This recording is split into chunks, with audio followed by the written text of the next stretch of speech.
utilisez les réseaux sociaux, personne ne veut entendre un traître mot positif sur Paul Biya. Parce que tous les Camerounais raisonnent en termes de souffrance. Ils regardent leur quotidien et regardent le quotidien de ceux qui gouvernent et se disent comment est-ce qu'un pays peut être bâti ainsi?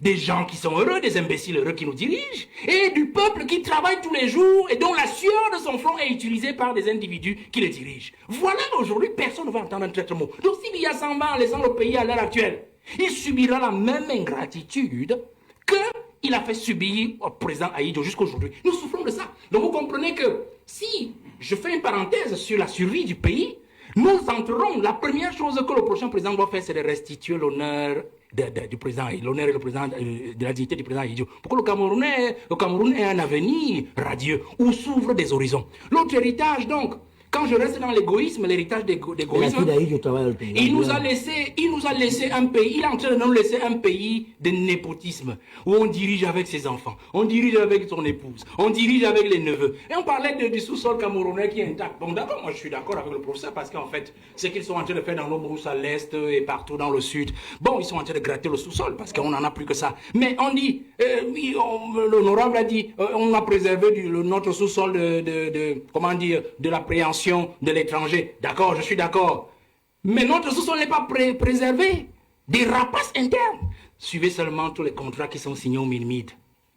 C'est le fils de, c'est le neveu de, c'est le neveu de. Et tout ça se ramène au président de la République. On passe par le système de népotisme. Enfin, regardez cet héritage d'égoïsme. Il y a des ministres dans ce gouvernement qui sont les ministres de la cuisine du président. La cuisine du président, ça veut dire quoi? Ben, vous avez une femme à la maison, non? Elle a une cuisine, je pense, M. Obama. Alors, vous comprenez très bien. Il y a des ministres qui font du mauvais boulot parce qu'ils savent qu'ils ne doivent rien au Premier ministre.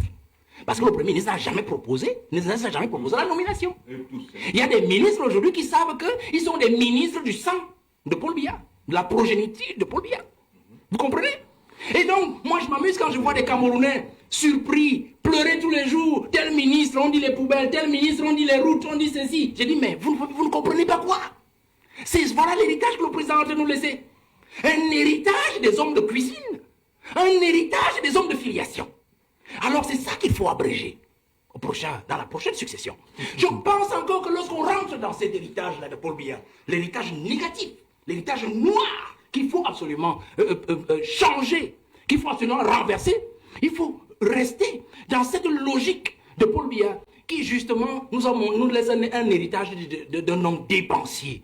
Dispendieux, un homme qui n'aime pas son pays. Je prends un simple cas, prenez la Suisse, il a passé 49 jours en Suisse, c'était le grand débat d'octobre dernier. 49 jours. Je me souviens en 2012, il y avait des études des journalistes qui montraient que l'année 2012, le président avait mis pratique plus de 250 jours à l'extérieur. À l'hôtel intercontinental. On se pose la question.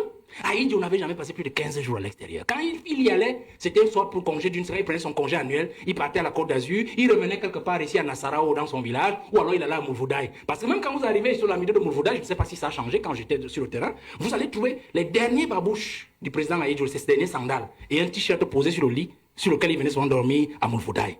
C'était une habitude sur le président Ahidjo.